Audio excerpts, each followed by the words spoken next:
Hey, what's up? Hi, everybody. Hi, everyone. We're back again, man. The weeks go past real quickly when you're my age. Yes. Yeah, it's Friday night again. What you're listening to? It's going to be a great show. Christine's back. Good to see you, Christine. Thanks for having me. Sarah's back. And Shannon, thanks for coming on. Lovely to meet you. First time caller. I'm just talking to Jeffrey, actually. Hi, Yeah. Jeffrey from Toronto. Yeah, Vancouver. Jeffrey Pop. He said Yeah. hi. Hi, Jeffrey. Hi, Jeffrey. He's a good bud. He might be watching. Cheers, everyone. Everyone having a drink? What you got? Cheers. I don't have anything cool. I don't either. I have Best Day Brewing Electro Lime NA beer for now. I'll have a real beer later. I have tea and water, so I'll be hydrated. Nice. All right, let me do the usual the housekeeping, as we always do. The old like and subscribe and all that good stuff.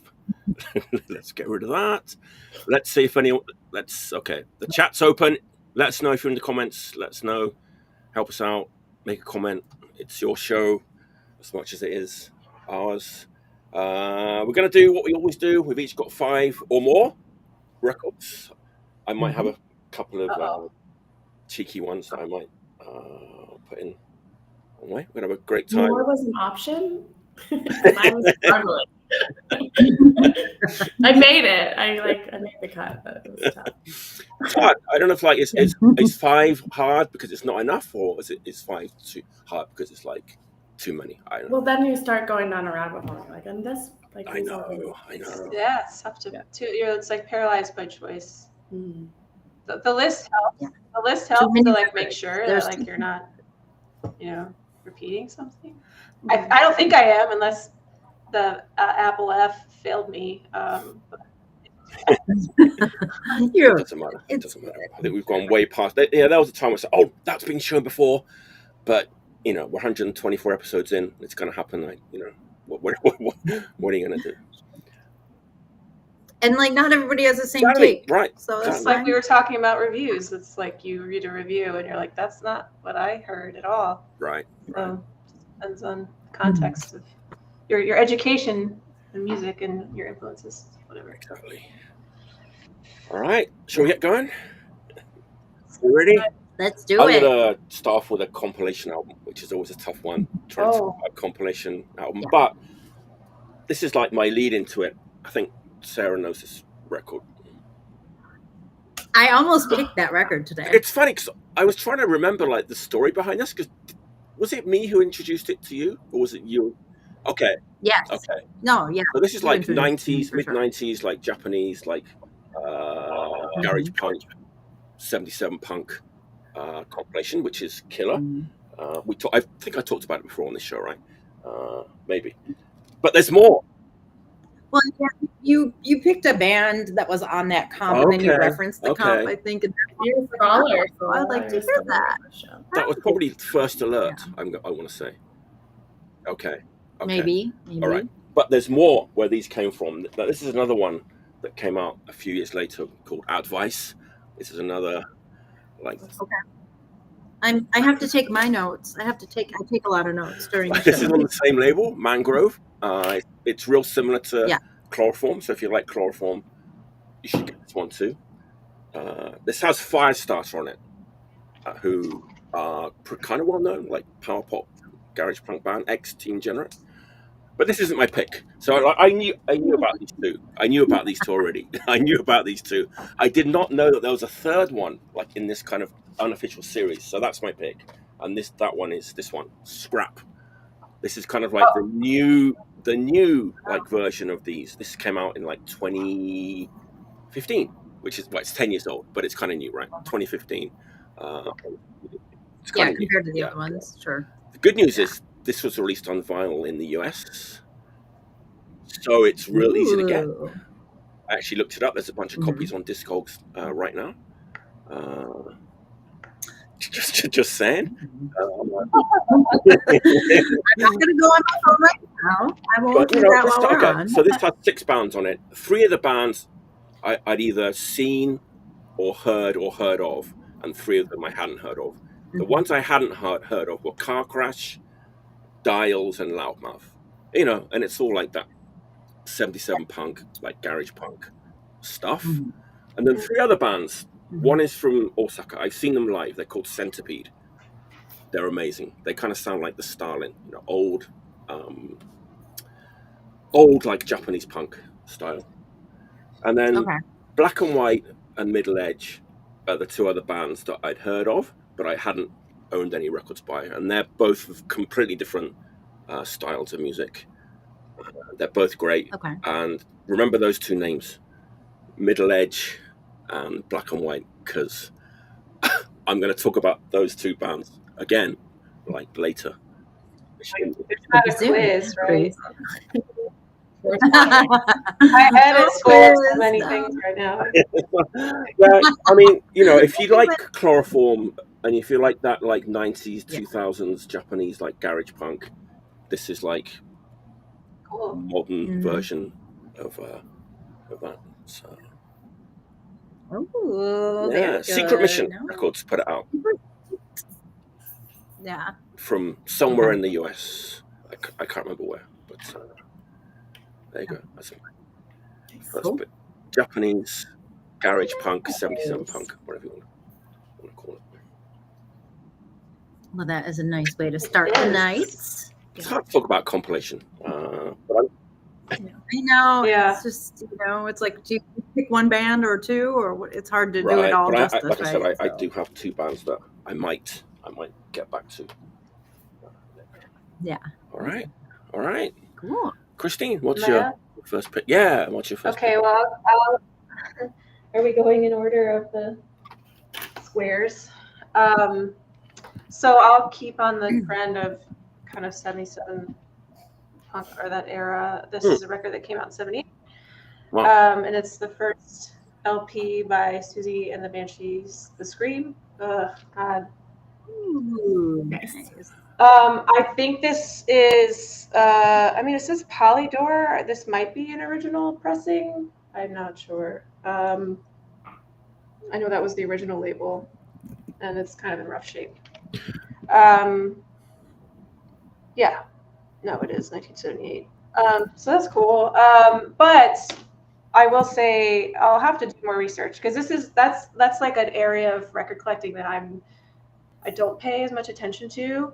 But this record, it's the track listing changes depending on the release, which is interesting. I think this record, Love in a Void was on this record, but it's also on Join Hands, which is one of my favorite songs on this. So I will say that, so this record, our version starts with Hong Kong Garden. And I want to just off the bat say that like it's a problematic song and not my favorite.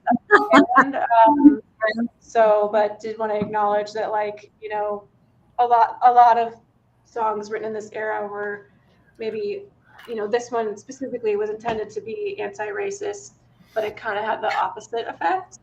And so I don't stand by that song or anything, but despite that, it is a record that has had an influence on me as a musician and a singer. I first heard it when I used to have a radio show when I was in college on a low power FM station with my friend Alice. And the best thing about that show was just us playing records together and like learning. Like this was like in '98, so we didn't have YouTube and stuff. Everything was kind of found by friends or by accident, or so.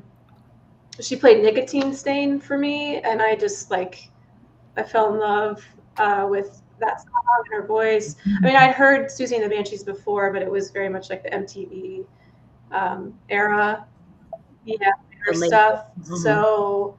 But only recently did I realize that this was the first record. I always thought Join Hands was the first album, but it's not.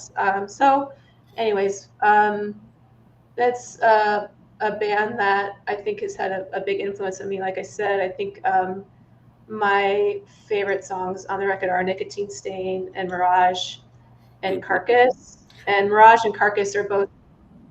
Those are all fucking killer. Yeah, every one of those songs is so good. I love just the textures of the guitar.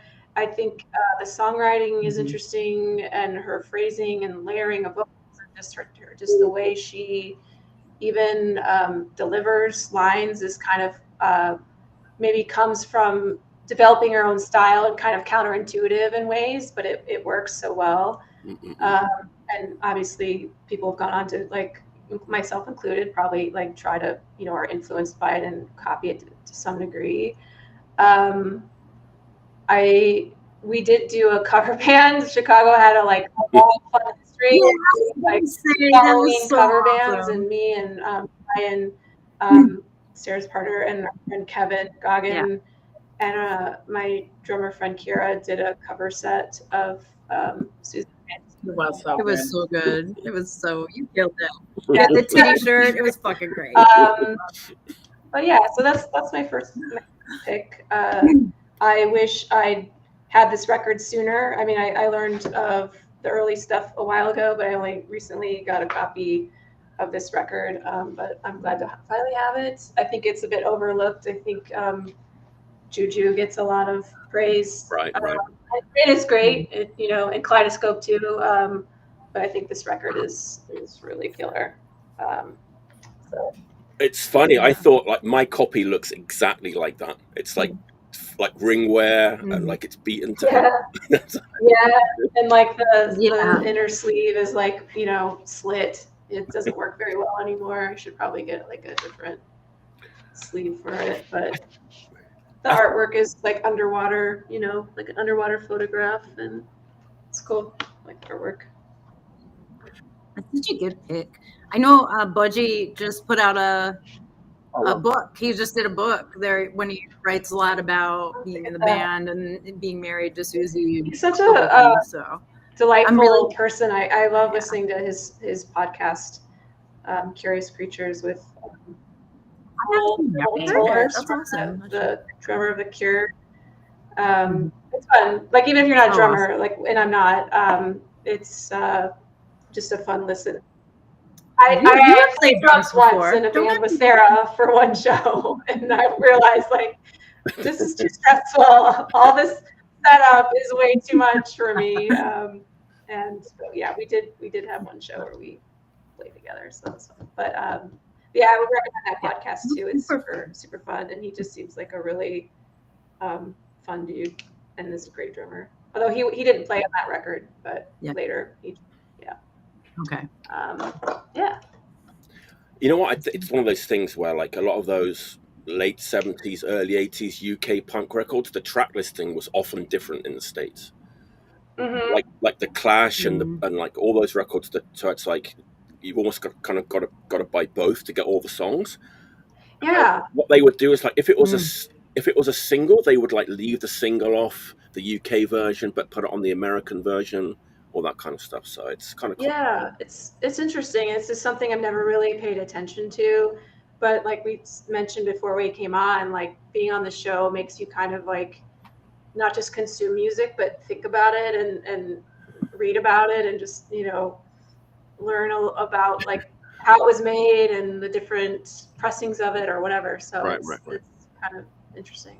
I appreciate that. Hey, awesome! I'd love that. But yes, killer. All this great songs on there. Yeah. Yes. I think every copy that you see though is that because it's everyone really enjoys that record when they get it. I will say I'm not a fan of the Helter Skelter cover. I think for a cover of the Beatles, it's I know Dear Prudence was their other one that was a hit for them. Yeah. But it's not my favorite song. But I think for them, they did interpret it and make it their own. And I know the Beatles at that time had a different influence and meaning than it would now. But yeah, I don't really care for that song. I think Dear Prudence works better. I think. It is, yeah. I think it's a little more interesting. Yeah. I did always think that she was just trying to take the piss out of the Beatles when she did Helter Skelter. I mean, that was my view of it. It was like, yeah, whatever.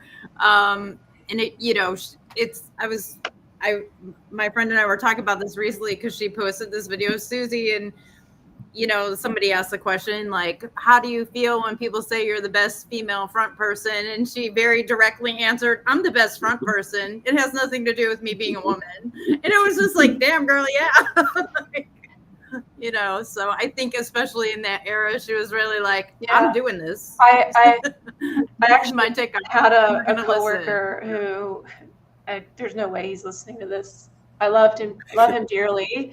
But he is an older British man, and he probably like 15, 17 years older than me, but was around and lived and went to shows that they played when they were getting started, and was in a band himself. But I wear my Siouxsie and the Banshees shirt. I've had it for years, and I wear it to work and whatever. And he would always tease me and be like, every time I'd see him, he'd be like, I saw them, and her voice was shit. She sounded terrible. She cannot sing. I was like, well, history thinks differently. People remember her and not your band. So, I love you. But that was the thing he would always say to me. It was just like a way to chat. But it was funny that he would always. I know. Aggressive way. Clearly, I like the band. I'm wearing a T-shirt for that, but it's kind of definitely a little bit of that. All right. Sarah, what's your first pick? Okay, I have a lot of 2025 records today. It's been a while since I've had some. Yeah. Well, and it's funny, Christine, when you were talking about what do I even say? What do I even say about the records? And it's just like, this kicks so much ass. Like, I have to stop myself from saying that. This whole about every record. Over every record. Oh. Yeah. Okay. So this record kicks so much ass. It is the LP by Alienator from Portland, Oregon. I'm sorry, I'm getting the glare on here. This is just the coolest. It's wild. I love it. Wow. Wild. This is a band from Portland. I have a friend, Sam, in this band, and I got to talk to him a little bit about this. I actually talked about their 7-inch a few episodes ago, so I'm really pumped that I get to talk about this too. I am not a big my top 10 records of the year, but I will tell you that for hardcore records, this is going to be one of the top of the year. It is. It just came out. It's on Blackwater Records from Portland, and I asked Sam. I'm like, it really sounds great. The production even sounds like a little bit cleaner is not really the right word, but it definitely sounds very distinctive, and you can hear everything, and it's definitely not muddy in any kind of way. And I really love it. And I was like, tell me about where you recorded. And they recorded at Falcon Studios, which is in Portland. It's been around for a long time. And Poison Idea recorded Record Collectors, Our Pretentious Assholes, Kings of Punk, and War All the Time there. So it's historically, it has some good hardcore energy behind it. So, this record is hardcore thrash is something that I read online, but for me, while I hear it and while I know there's the really speed metal kind of riffs and things in this, it's as much of Eye of the Thrash Gorilla as it is mid 80s New York hardcore going down that road. So, because I hear that, I mean, I feel like the production's really great, and I just think the playing on this is awesome. There's a lot of dive bombs. There's a lot of tapping solos. There's just so much cool shit going on, but it's heavy and it's hard, and it is a nasty, nasty record. I mean, it's so good. If you like hardcore, you will like this record. the first song is Alienator, which is obviously the name of the band, and it is very much like we hate mainstream hardcore. Fuck you. You don't know what you're doing. We're great. You're not. And I feel like there's just been so much like washed out, icky mainstream hardcore that it's a very like fresh change of pace to like hear something like this, kind of like saying no to that. I love it. You know, but in addition to that, there's a lot of violent imagery in these songs, but I think a lot of it is very introspective. There's a song called Punishment that's about the police and law and order, and you know, just like a lot of the shortcomings of that. There's also a song called Meat Locker. That's the name of the record. And it's really, from what I took away from the lyrics, it's about just like being a human and being an adult and how you just like get stuck in the meat locker. And it is really, really great. I mean, there's a song called Psychopath that really like leans into that like speedy riffs. It's just so awesome. I'm trying to think if there was something else I was going to say about it, but it's, you know, I mean, I'm just going to say top of the year. This one is fucking great. You should definitely check this out. Blackwater Records, go online and find it. You can. And they will be touring the East Coast in November. So that's my first pick. Yeah, I can't wait. I'm super excited for that record. You got a few comments in the chat, Sarah, too, about your. Yeah, like Daniel bought it at the show they played with. There you go. Mm-hmm. They covered Bastard. I have read that online that they cover. I think maybe Misery. I don't remember something, but yeah. Definitely some crossover era New York hardcore sound to it in the best way. Not that on any of the songs, that's true. Also, I'm going to say this. Everybody in that band is like ripped, like muscle guys. They are a hard band to watch. I wasn't expecting that, actually. Yeah. You really, like, this is not a slag in any way, but you could find any bald guy who's like super ripped with like a cutoff shirt and like cargo pants, but they have to rip. They gotta play with the grade. They could just somebody else in that band if they needed to. You don't have to, but no, they're fucking great. It's awesome. I'm into any band that has a song that is their name. Yeah, right. Yeah, that's That's like I'll go. Like I will always listen. Yeah, that's pretty sweet. Yeah, that's something. Yeah, that's interesting. It's something I've never thought to do. That's pretty badass. Have an anthem, like have a whole fucking anthem. Yeah, and like philosophy. Of name of the self-titled album, band name. Yeah. Song. I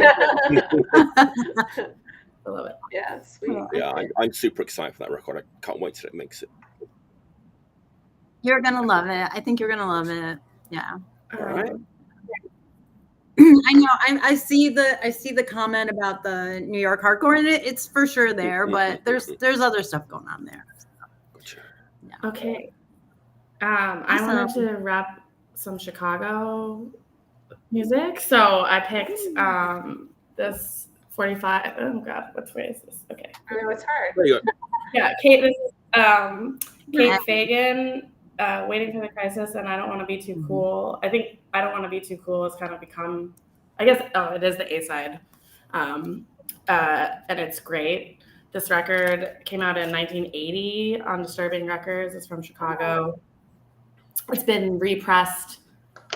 So the 45 has been repressed, I forget who by, and then Captured Tracks just did like an LP comp of all of her stuff.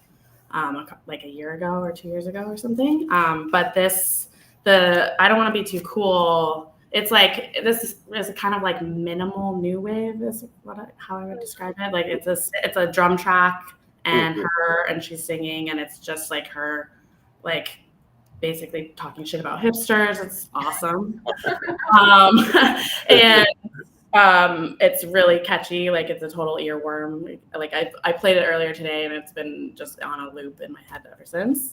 And the other side, the Waiting for the Crisis, is also great. And I was listening to the lyrics again today, and it's about kind of like war and paying and just post-capitalist society. And I was like, this is very prescient for our time. I wish I had the lyric sheet in front of me. Maybe I'll pull it up when we're talking, but.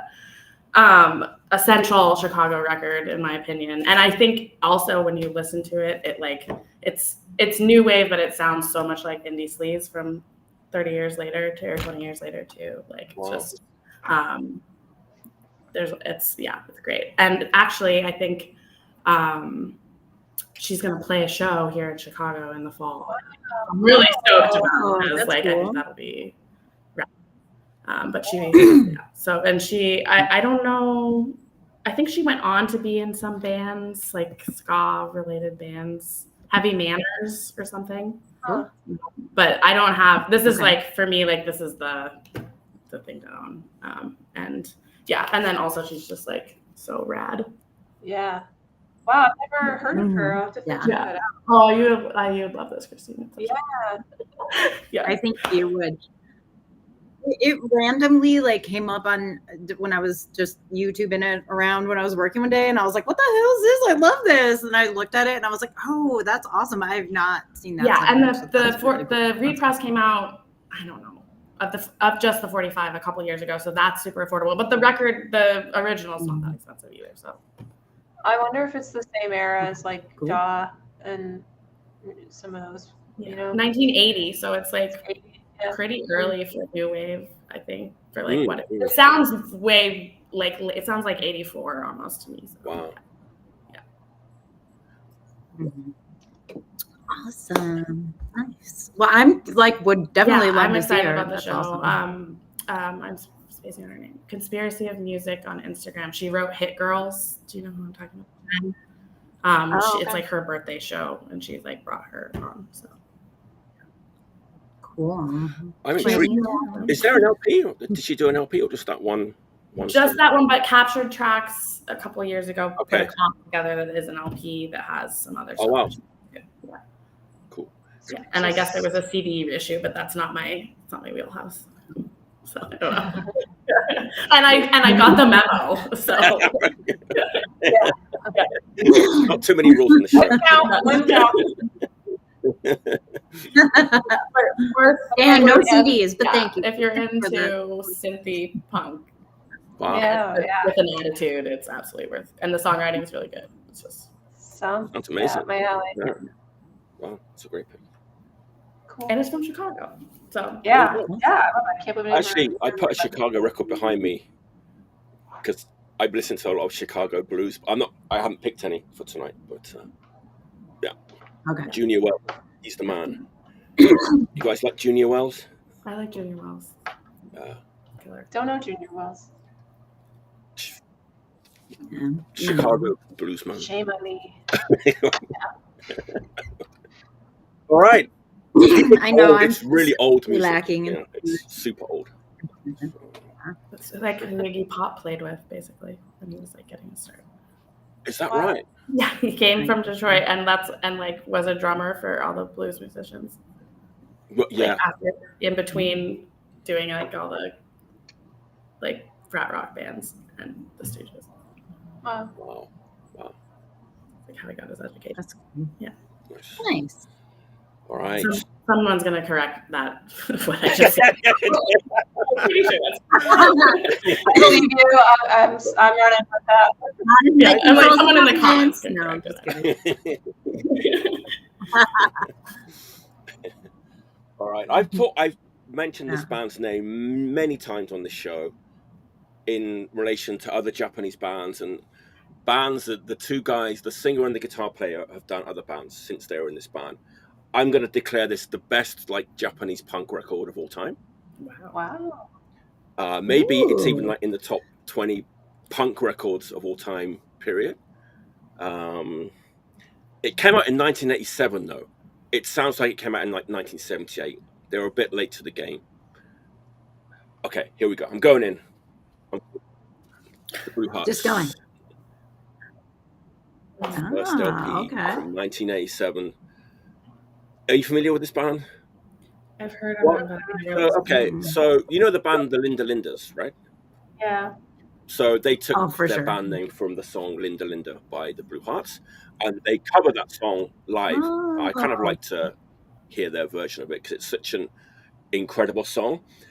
This band, everybody in Japan loves this band. Whether you're like my students, my 13-year-old junior high school students know the Blue Hearts. So whenever they ask me, Mike, you know, do you like music? What's your favorite Japanese band? But I always say this band. I always say the Blue Hearts. And they don't necessarily know the band name.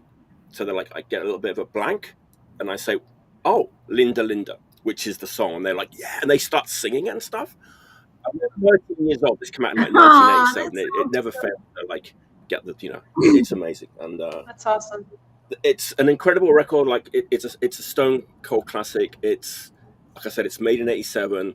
It's just like definitely influenced by the Clash and the Buzzcocks and 77 punk, but also like the Beatles and the Kinks.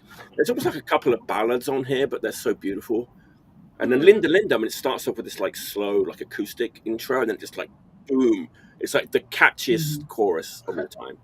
It's just incredible, and it's like I said, everybody loves this band. Like even though they're a punk band, you know, grandmothers love them, kids love them. When it's good, it doesn't matter. I just love it. It's a band. I'm always trying to think of like a UK equivalent, you know, that my mother would like, or my grandmother would like. I was going to say Oasis, but it's like a punk band that has that universal appeal to everyone. It's right. Yeah, good luck. I don't know what band that is. Maybe like Devo. I don't know. But this is Devo like just so like tuneful, anthemic, like punk rock, beautifully recorded. It's just an all-time classic, and it's the first time I've ever owned it on vinyl. I got it like a couple of weeks ago, so I'm super happy to have it on vinyl finally. Great cover. The crazy thing is, though, this is like a super popular band, like I said, but it didn't get reissued until like 2000 on any format, which is crazy to me. Like 87 and then 2000 was the next time it got reissued. I don't know why, but Linda Linda, just check out the song Linda Linda. If you're like feeling a bit blue, you're not feeling too good, it will put a smile on your face. You'll be dancing around the room. Yeah, it's a karaoke go-to. It's just one of the great songs of all time. And not only Linda Linda, they have a song called Punk Rock. Oh, right? I and love the lyrics that. are just like, honestly, it's such a simple song, but it's when you listen to it, it's like, yeah, you know, punk rock's pretty good, you know. I should never get jaded about punk rock. It's like, I love punk rock. I don't just love it half-heartedly. I love it from the bottom of my heart. I love punk rock. And the chorus is like, I love punk rock. I love punk rock. And it's just beautiful. Shit, I'm going to love it. Have you seen Tokyo Pop? I just the movie. I haven't. Okay, it's a rom-com where like a girl punk goes to Japan and they get big and have a band, and it's a musical kind of also, and the music in it, like the song that they get big on is a cover of Do You Believe in Magic. It's like horrific music in this movie, but they're so cute, it all works out. But I haven't even heard this, but I wish this band was the soundtrack to that movie. Oh, yeah. You know what, Shannon? I think there is a movie too. Someone let me know in the comments. There's a movie which has the same kind of storyline as you're saying. Yeah. But this is the song that's... My dream comes true. I'm pretty sure. You knew it. It's crazy. But they started off, they played their first shows in like a tiny little venue. I've been there in Tokyo, like a 100 capacity venue, and then within 2 years they were a huge band on TV, and like their songs were used on commercials and stuff. They put out a second record in the same year. This is like May 87, then November 87. They put out their second LP. This is great too. It's great. It's more varied. There's more like mellow parts on it, but it's still amazing. It's like, love this band. I love that my students love this band. I can have a normal Japanese person around here put on one of their records. They all like go from like laughing to crying, like with, you know, it's just, it brings out all the feels in like Japanese people. I don't know. That's incredible. Aww. It is incredible. Like I said, I can't think of anything like it in the UK where like everybody knows this band. Like Tony was like, the Ramones, but I don't know. I think it's a little different. There is a movie called Linda Linda. There you go. There you go. Meta. Oh. So it's out there. Wow. And also another band that plays, although they didn't write it, but they play their own band name song, right? Blue Hearts. Yeah, Blue Hearts theme. Yeah. Yeah. And the thing about these like guys, the Linda Linda's playing. Yeah. Sorry. What was I going to say? I was going to say that these two guys, like the singer and the guitar player, they are still playing in this band called the Cro-Magnons. I've talked about them on the show before, and I've seen them live like a couple of years ago, and they're amazing. They sound exactly like the Blue Hearts, like 40 years on or whatever. So it's so cool. There you go. Nice. I feel like maybe I was talking about how there's like the live sets on YouTube that's just the black background with the band name and the year or whatever, and I feel like the Cro-Magnons might have been on that, but I don't remember. It's crazy. I mean, they're just almost as good at doing the same kind of music as the Blue Hearts, but like in 2025, like putting out 7-inch singles and stuff. You know, cool. That's cool. All right. Awesome. What does I really wanted to show this. I mean, I don't know why I've never owned it. It's all right. Well, that's a tough one to follow. Sorry. Well, okay. You have anything that makes everyone happy and cry? No. This is my next pick. It's a record by Colby. And the name of the record is called Chaos by Invitation. And this is a band that is, I'd say, the brainchild of the singer Hannah Lou. I'm not sure if that's how you say her her name. I believe she's based in San Francisco or somewhere on the West Coast, California-ish. I'm not 100% sure. Self-released. She released it on her own label called Crime on the Moon. It came out in, oh gosh, that I'm not sure. It's an older record, like 2016. 2016. Ish, yeah. Sorry, that I kind of spaced on. It's a band I saw live twice in Chicago. The first time was a bit more of a straightforward, punk band, but still like the same kind of like dreamy, synthy, atmospheric kind of punk with. The second time it was a lot more of an elaborate stage show with like these really cool like plexiglass like Venus de Milo like shapes, like a lot of art history references and just like beautiful lighting, very cinematic, smoke machine, fog machine, really cool. But so she's basically this record came together, I think it was the third LP. And for this one was written, it seems from what I read, she did a lot of it on her own, but then collaborated with people like all over the world. She plays guitar, bass, synth, vocals, and then various friends like collaborated playing different instruments. Mikey Young played synth on it. I think he also mastered it, which, it's a name we hear a lot. He's touched a lot of amazing records.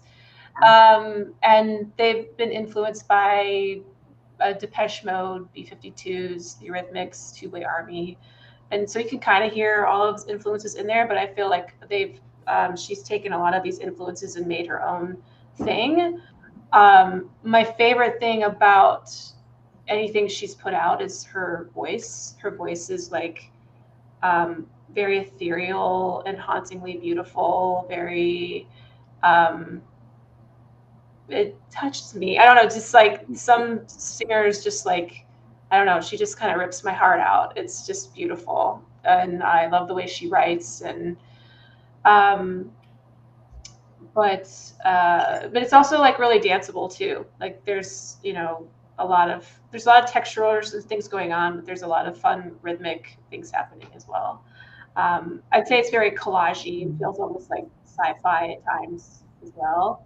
But if you like dreamy synth pop punk, I think it's a great band. And this specifically, I really like this record a lot. But I haven't heard anything that she's put out that I didn't enjoy. So think that's all I wanted to say. Christine, can we look at the record again one more time? Yeah, I'm sorry. It's this okay. QR code. And okay. I think I wrote down, the artwork was made by Kevin McCarthy of Reg Xerox. And so it just seems like a lot of different people active in the scene. Someone from Trans Am, I'm not very familiar with that band, appeared on the record too. So I'm probably, missing some important facts about it, but that's just kind of like what I gleaned from like trying to learn a little bit more about how it was made. And but also I just was impressed by, because I know for me as a musician, I have a really hard time like doing things alone. Like I need people to work with. So I just think it's an interesting process to like start solo and then kind of like have people contribute to a song and then see how it evolves. And, I'm just curious like how that process was for them. Like if there was a lot of back and forth, or if it was just kind of like, here's what I have. What can you bring to this? What was that collaboration like? So, yeah, that's my third pick. Yeah. Awesome. I saw them at Do Division Street a long time ago, and they were really awesome and totally pulled it off. Really from Kate Fagan to Colby too. Yes, yeah, definitely. I feel like they are. There's a thread there for sure. Yeah, that's cool. It's cool. Beautiful. Awesome. Cool. All right. My next record is also a vibe, but a very different vibe.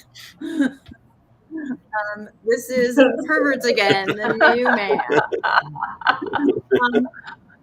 I don't know if anyone is familiar with this band, but they're from Cleveland, and I have a very big spot in my heart for wild bands from Cleveland. This record is really fantastic. This is their third LP. This came out this year also. Look at me with all these new records. Yeah, good job. You could see some more cool artwork on the back. The new man. Ridiculous. The new man. He did become a new man, but what the old man was this. This is like they're all got hands in their hands. It's like pretty amazing. So when they played it this time, like when they were a newish band, because this is their first LP, people made dolls like this, and they had them at the shows all the time, and it was really amazing. And they were big. They weren't small. The dolls were huge. But anyways, we got the new man now. And this record is the exact same time, the dumbest and smartest thing I've heard in a long time. The music is very, sorry, I'm doing a bad job getting this in frame. The music is just really incredible. It's so catchy. It's very like, there's some repetitive parts in it, but everything that you get, every hook just really like, it really draws you in. This band has twins, Nathan and Alex. There's another guy named Mike and the drummer Joe.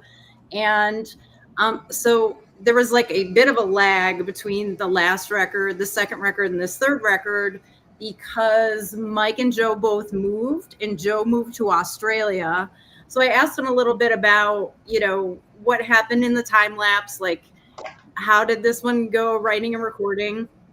So he said in 2017, they started to write really quickly because they knew that Mike and Joe were moving away, and they came up with a song, Cuss Words, that's on here. And it is a song about making a brand new cuss word that will make everyone really mad. And it's really great. That was like the first song out of the gate that they got done. Mike and Joe moved, and then the band actually went to Australia where Joe was staying, and they recorded, I think, about half of the songs. And then in 2020, Joe moved back to the US, and since then they've been finishing it up now.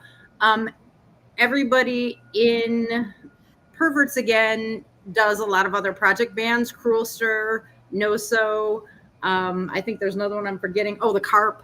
And so they do a lot of projects. They're very prolific. All of those bands are really great, really fun, really worth checking out. Even as a Luddite, even as like a non-ironic old person. I love this. This is so great. Some of my favorite things about this record are the vocals and the backing vocals. Like there's a song called Killer in the Metro Park. So in Cleveland, there's metro parks are sort of like the public park areas. And the repeated line is woo woo, like an owl. And it says there's owls in the metro parks that are staring at you and it makes you nervous. It's just incredibly catchy. It's really well done. The music is really great. I saw them a couple times early on and they were fantastic, so I can only imagine they still are. I don't know if they have any shows coming up, but certainly get the new Cruelster record, get the No So record, get the Carp record. You're gonna love all of them. So if you like the vibe, then you're gonna like that. So and they also do an a cappella version of, I think it's called Green, and it's like a I don't know. It's like a sea shanty. I don't know. It's fucking weird. Laughing at that, I guess. So like we're in on the joke a little. I don't know, but it's basically about like the afterlife of a maritime person. I don't know. It's pretty great. So yeah.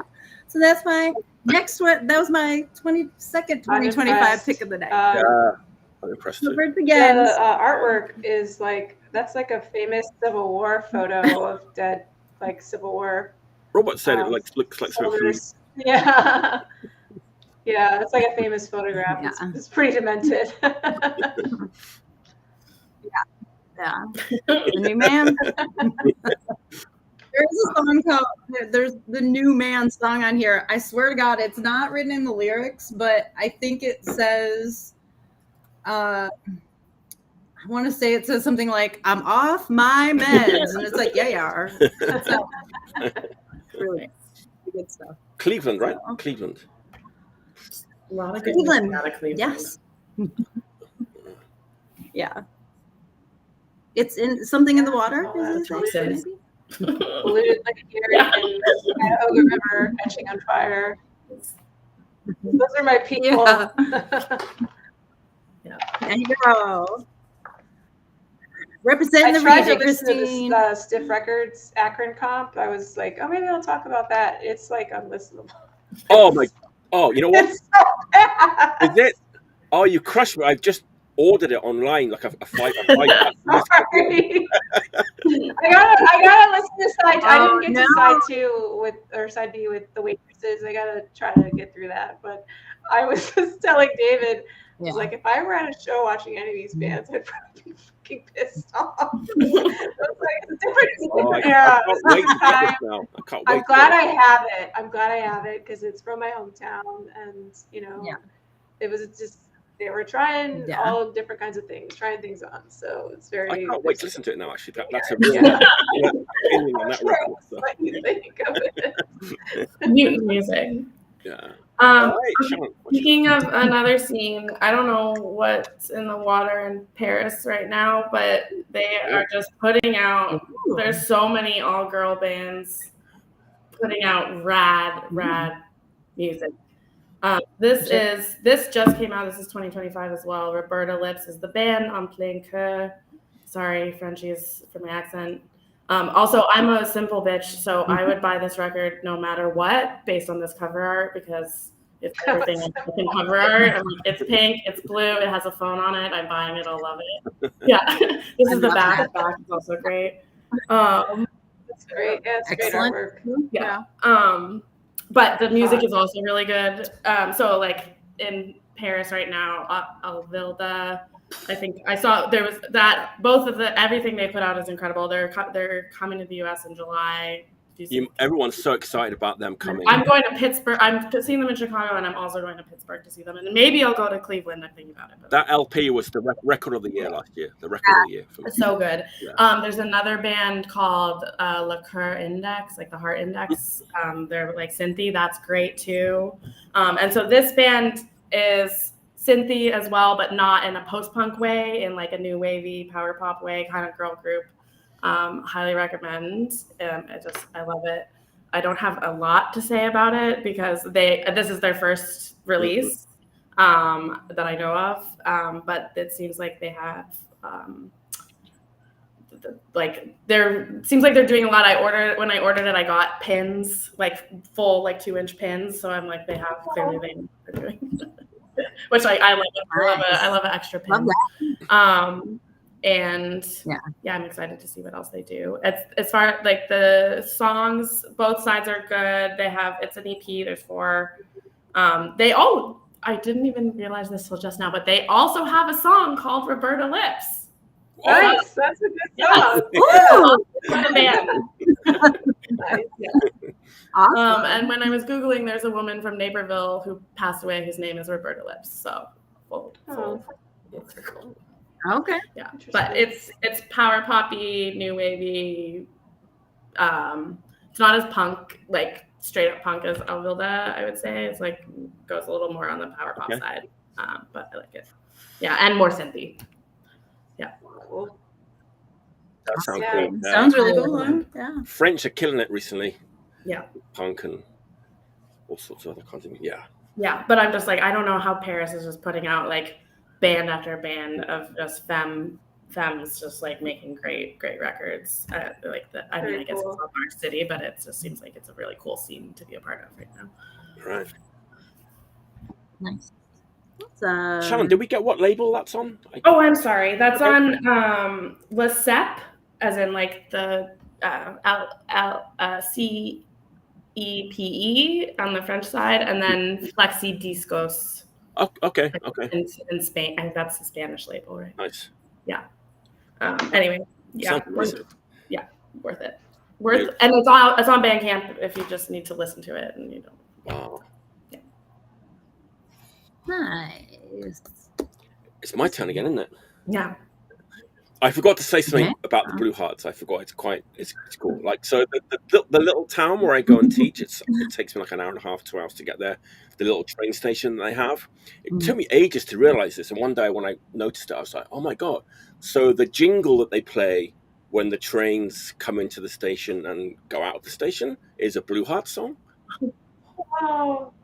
When I realized it, I was like, oh my God, this is amazing. And the song's called Train Trent on their 3rd album. That's another one of their hits. But none of my students had noticed either. And when I told them, they were like, okay, we're going to check this out. And then they'd come back to me and said, yeah, I noticed it. My mother noticed it. And now we're listening out for it every time. So not many punk bands have like a jingle playing when the trains come in and out. You know, it's that's high praise. I bet they got very high money praise too, you know, from the train company. Yeah. Okay, speaking of like song titles and stuff, this band was definitely named after a song that I loved when I was 7 years old. Not by Gary Glitter, by the Glitter Band. It was like a classic. The Outcasts from Ireland covered this song too. Angel Face, the song Angel Face. If you know that song. I saw them at Goner and they were incredible. This band? Yeah. Oh. Yeah. Amazing. I mean, I'm kind of new to this band. Obviously, it's like Fink, right? It's Fink from Teen Generate. Mm-hmm. And a couple of people from the band The Fadeaways, who are also a good garage punk band. Yeah, I missed out on this one. It came out like real early 2024, I think this came out. They've got some singles out too. Again, US label, slovenly. So it's easy to get if you're living in the States. I don't know. Okay. It's got kind of the rawness of Teen Generate, but also like the catchiness of Firestarter. It's kind of like halfway between those two bands, I want to say.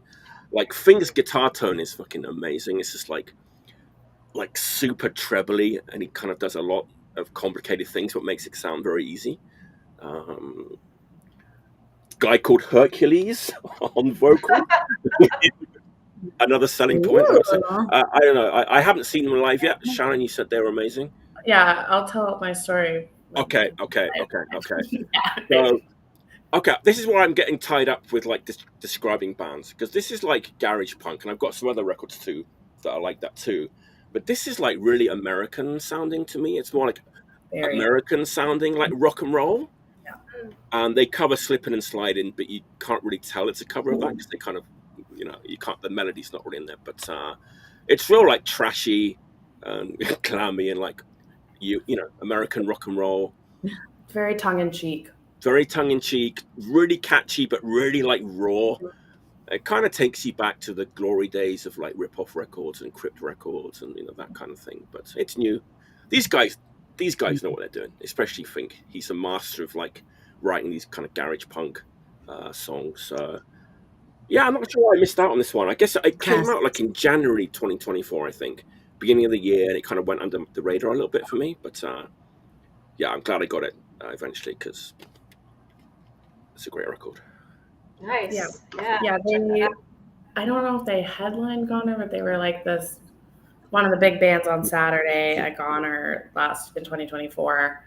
And like as they finished their last song, Fink was in his playing his guitar. I have a video of it somewhere. But like when he had the crowd surf him playing guitar all the way to the end of the crowd. So he was just getting like tossed from person to person. It was great. It's deeply, deeply hilarious. And he was playing it like a total straight man. Like his face was just like stone, and he just was like playing. It was great. It's so funny to me. I love that kind of stuff because, you know, the Japanese have this sort of, you know, it's a stereotype of being like very shy and retiring and like, you know, blah blah blah. But pretty much any Japanese band does the best like live shows you'll ever see. Like no matter like what kind of music, they're always like super energetic and like flamboyant and showmanship, and it's like wrestling, you know. It's like I love that about Japanese bands. They're not afraid to go all out when they play live. You know, they're not shy at all. They just always go all out, and I'm sure this band is the same.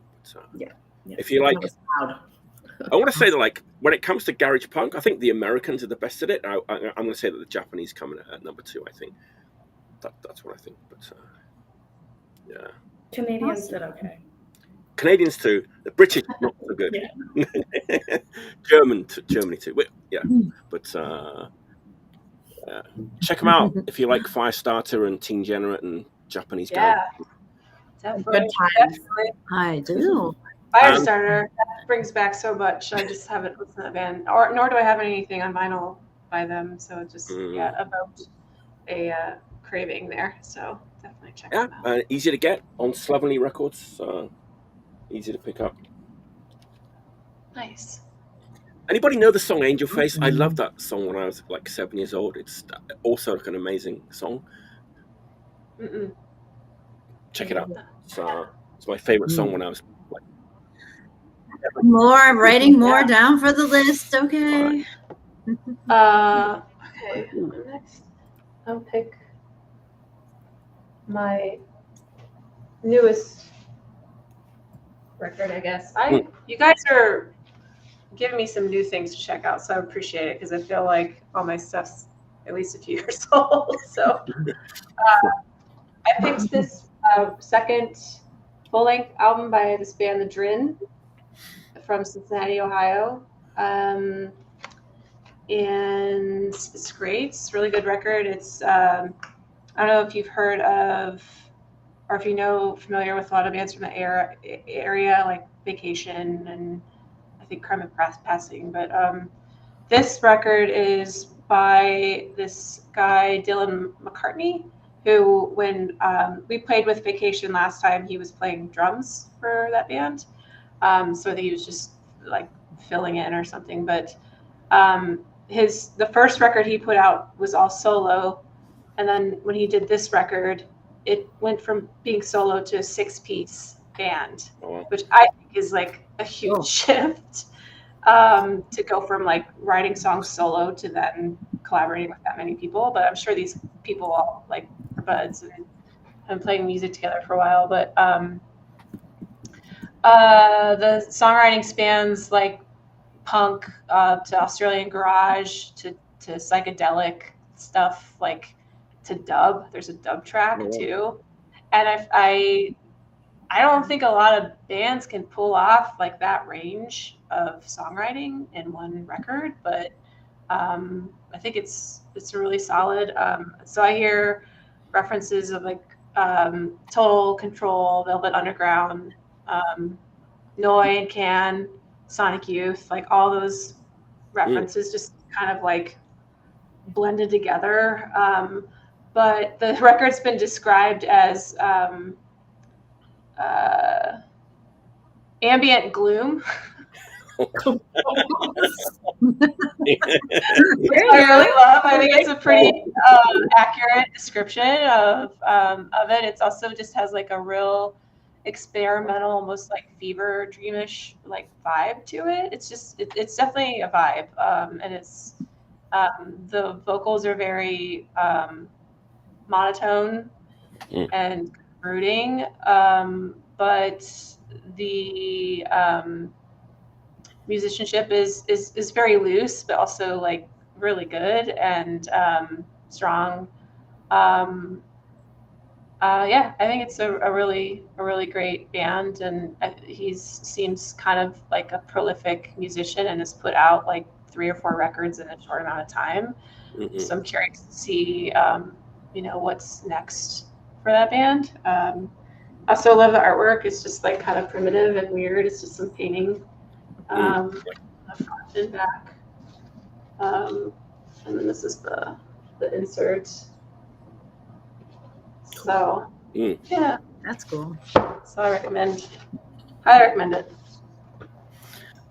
The name sounds familiar. I think someone showed a different record by that band like a couple of years ago, maybe. Not that one. Yeah, probably. I feel like they had a moment that they were, I heard the name a lot, like kind of towards the tail end of the pandemic. Oh, Rachel saw them recently. There you go. Cool. Yeah, I've never seen them live. Yeah. Nice. Awesome. All right. Beautiful. Cool. Man, it's great picks. Great picks tonight. All right. Sarah. What crazy cover do you have in store for us now? Yeah, I'm a little bit worried about it. I've always got some. This is Necron 9. I'm gonna say this is actually super awesome. It's really fucking great. Why am I blanking on the name? It's screen printed, and I like get so nervous every time I touch it. I'm like, I don't want it to I got to get a good sleeve for it so I don't ruin it because it's really, really awesome. So again, this is like another one. This is going to be top of 2025 lists for hardcore bands. This is also on Unlawful Assembly. I also talked about their demo on here a while ago. I did, and this record is so great. Again, I feel like, I'm talking about hardcore records, but I know what I'm talking about, and it's fucking awesome. It's a really excellent book, and just the artwork in here is really great too. There's a picture of Netanyahu as the devil with a bunch of money. There's just everything on this is really cool. There's the little "They Live"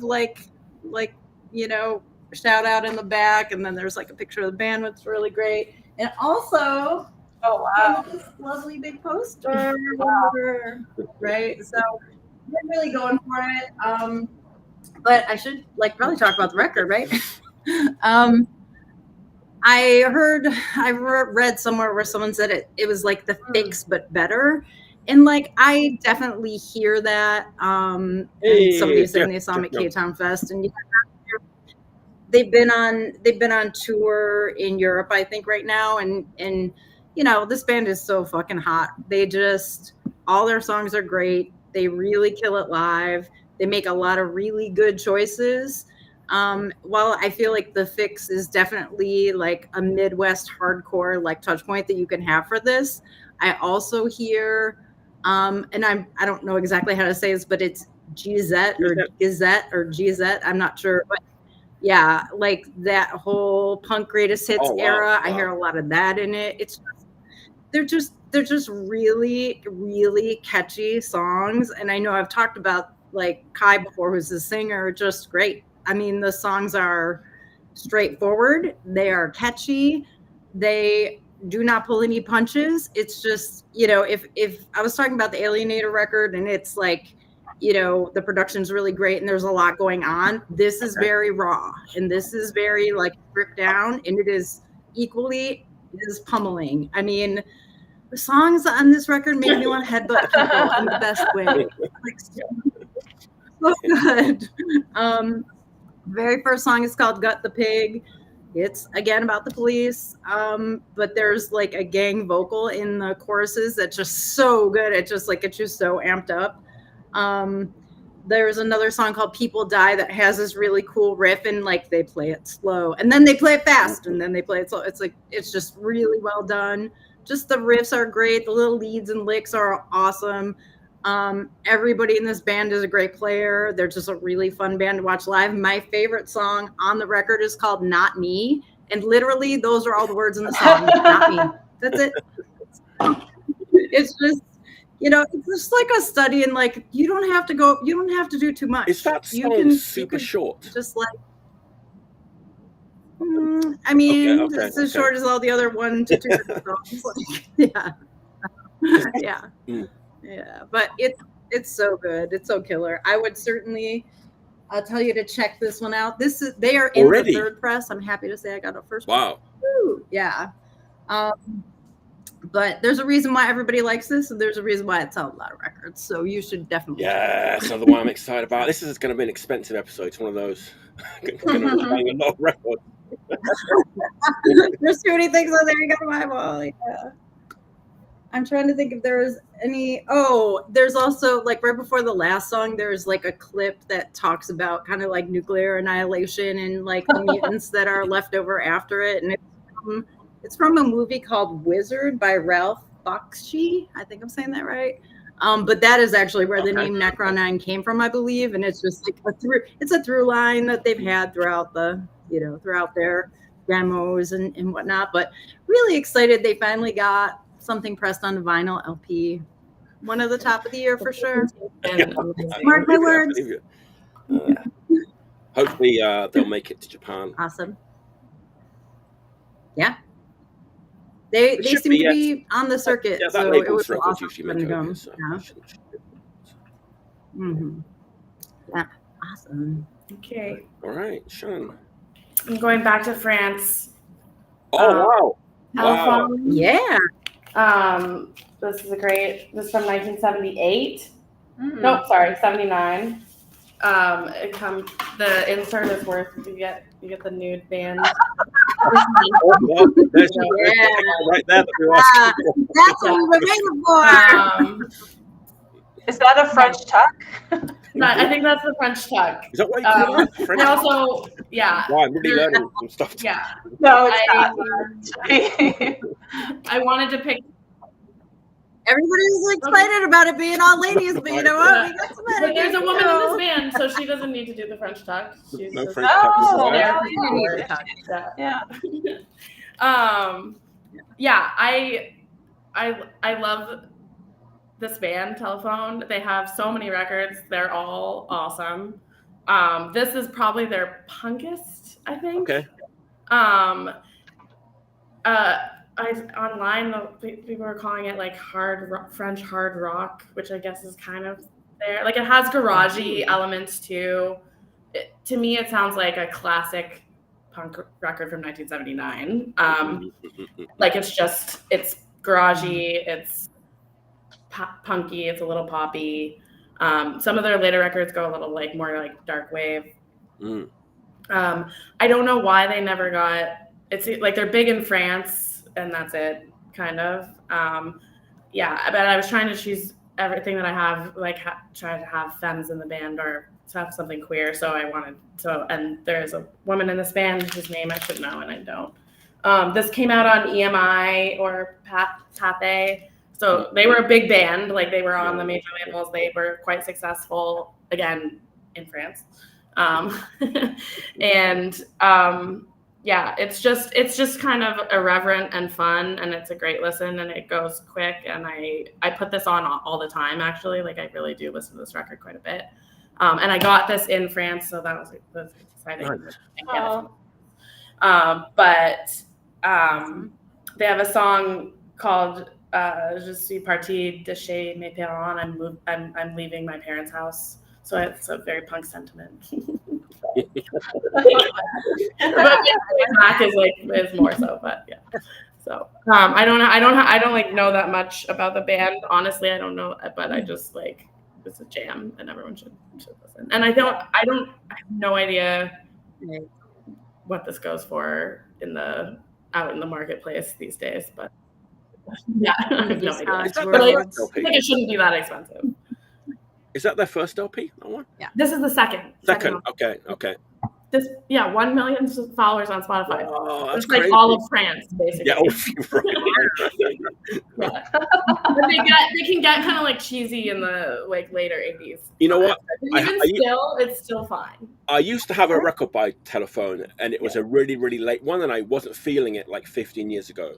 Yeah. So I haven't dug in again, but I think I'm ready to dive back in. You know, especially with this sort of resurgence of so many good French bands. Yeah. Yeah. And it was between this. I also had a bunch of the stuff from the Dogs pulled out, and I like love that band. And to me, like the Dogs are definitely a little bit punker, but not. But this record and the early Dog stuff to me are like neck and neck. Yeah. Yeah. Wow. Oh, that's that's a good reference. The Dogs are phenomenal. Yeah. And another band where I'm like they should have been huge. But it's just like France, right? I don't know. And Edith Nealon, I also had stuff, but I don't have their LP, which I would really like to have. But I had a 45 out from Edith Nealon, who are great. Another like femme-fronted French new wave band. Yeah. So cool. Nice. You probably figured out my theme by now. No. I don't know. Well, they're all like Japanese punk. That's it's very simple. Yeah, Japanese like, era, punk, like, not hardcore. That's just how it went. Basically, I mean, two of my picks. Just me today with that. You brought the hardcore. I don't. Someone had to. Sorry, it wasn't gonna be the hardcore card.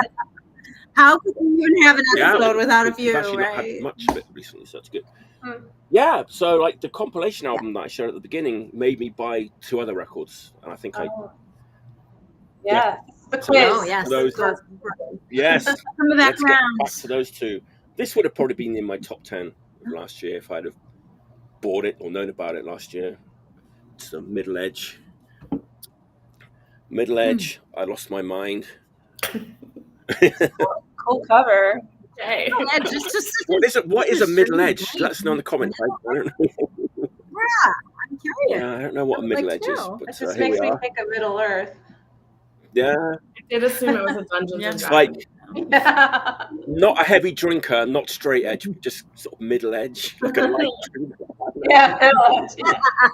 I feel like I'm middle edge. I'm like, I don't really drink, but so I'm gonna run with that. I'm a middle edge kind of a guy. Middle-aged middle edger. Where was I? Yeah, so this goes back to what we were talking about before about like the way people hear music and like so. Yeah.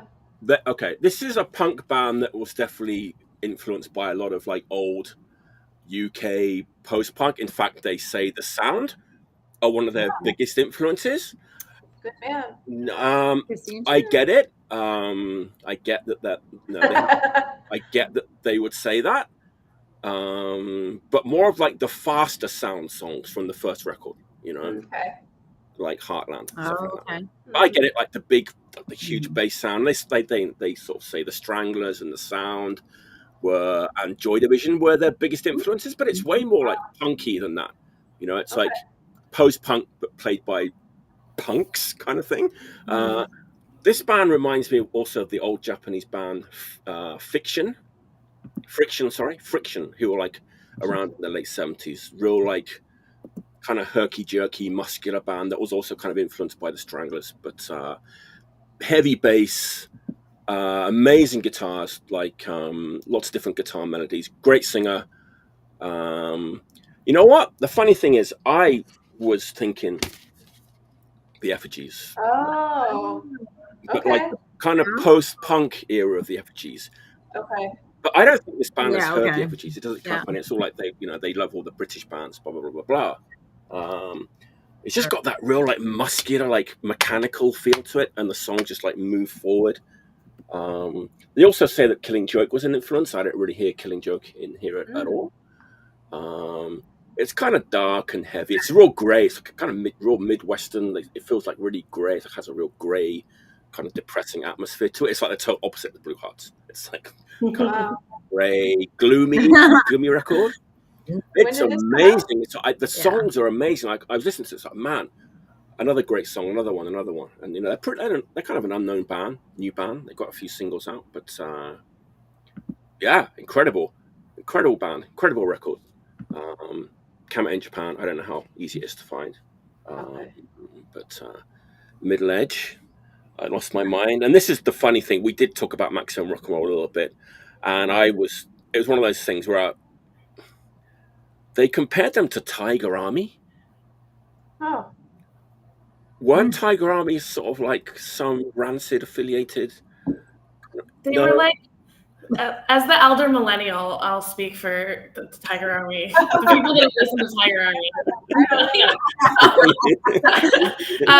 They were like a spooky, like fake goth band. Okay. Yeah, okay. Like they had a lot of that imagery, and the music was like Okay. Their fans were a lot of like Nightmare Before Christmas stuff like that. Okay, were they good? Were they any good? Were they good? I mean, I cannot say in this day and age if it was good. I like at like age 13, it was okay. Right. Yeah. I feel like this band would be like kind of annoyed if they read that review. I think most fans would be annoyed. Hellcat Records. I mean, faster way of saying if that person heard that, that's cool. Yeah, or AFI. Yeah, AFI was like the way cooler version, which is saying something. I can say 100% this does not sound anything like AFI. I'm familiar with AFI. It doesn't sound anything like it. But I get there's not that kind of darkness, like gothic feel to the band. Daniel's a fan of it. Wow, I do not remember them. Michael Billy. That goes to show why you cannot rely on a human memory. So we should check out the second album of Tiger. Okay. I mean, I'm willing to check that out. Yeah. I think I'm okay. I don't well, there are things I heard when I was 13 that I like dismissed, and now like listening to it as older, like I'm like, oh yeah, this, or like just my early like education of music that you're just like, oh, that's. Why are they playing so slow? You know, whatever. Right. Then you listen to it 20 years later, and you're like, that's sort of it, right? Like, if somebody does a review and they like reference something, like somebody once like was talking to me and they were like, I hope that you don't find this like comparison this way, but this is something I really love. So I do intend it as a compliment. And it's like, all right, well, no, that's like, I understand that. Like, even if it's not something that I would personally like, so maybe it's a similar thing. Like Tiger Army might not be it, but it might be something that reviewer was like, oh, I really loved it. And there's a couple of like kind of surfy guitar licks and some kind of Egyptian style, like snaky guitars that kind of sound like Agent Orange almost. So, I don't know. Yeah, very cool. Really cool. That. There's songs on here that could be instrumentals. They're that well written. I love this record. Middle Edge. For you middle edges out there. I lost my mind. Razor King compared my band to Leftover Crack in a complimentary way. That's the most ridiculous thing I've ever heard. Rachel. That is so bizarre. This is the kind of thing I'm talking about. I don't know what band Rachel's in. That sort of thing. It was something that the reviewer maybe really loved, High praise. Yeah. I've had that happen to me too, where just like I don't hear that, and that wasn't my intention, but like clearly it means something to you, and it's meant to be a compliment. So take it for what it's worth. Yeah. I mean, this band sounds more like Anyway, let's move on. People hear things differently, but sometimes it's like, what? Well. I can't wait to check out everything you've pulled out because they all sound really interesting. I'll send you some links because this stuff is, you can listen to this stuff online and stuff. All right. Yeah, please. Middle Edge. All right. All right. I don't know a ton about this band. but I did play with them back in 2016 at the Burlington, a bar in Chicago. But this is a band called Rakta, and they're from Brazil. And they are really great. This record is called Fela Kuti, Common Failure. Came out in 2020. It was released on Iron Lung, and then La Vida es Unused. Yeah. Very different from other stuff I picked. Originally, my picks were kind of like all kind of on the soothing side, just because I've had like a chaotic, stressful time. But it kind of varied a little bit. But this one is very much not soothing. Pretty, I'd say, I wrote down, it feels like a horror movie soundtrack to the dystopian nightmare landscape of our times. This band has like an addictive intensity to it. And what I think is really cool for me about this record is that rarely do you see a band that is just like so intense and amazing where you're just like high off of the music, and they're not even like doing much, but they're so intense and powerful and have this like incredible energy. But like they capture that on this LP too. Everything's sung in Portuguese, so I can't really follow the narrative of the lyrics, but they're very drony, and atmospheric. I'd say and some of the songs translate to Fela Kuti is Common Failure, Flordim do Undo, End of the World.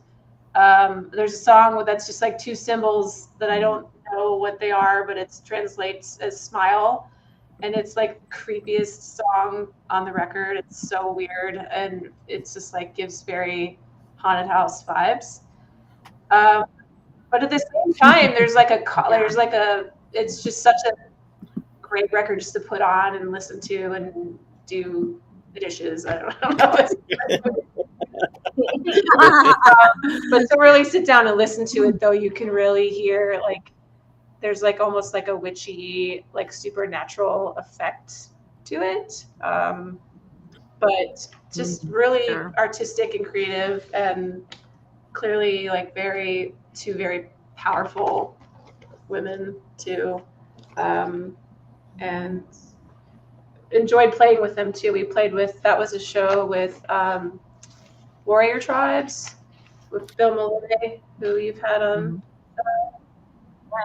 Bill's a regular. Silent Age, which Benny was in. So it was like a real and that was when I was in Daylight Robbery. So it was also just like for me a special era of like music in Chicago, and the scene was just a lot of amazing shows. And I'm not sure, but I think our friend Doug Burns from The Observers at the time might have put the show together, because was it you? I did. Sorry. Maybe you knew them. I'm sorry, Sarah. Oh, man. It's 2016. Forgive me. It's a long time ago.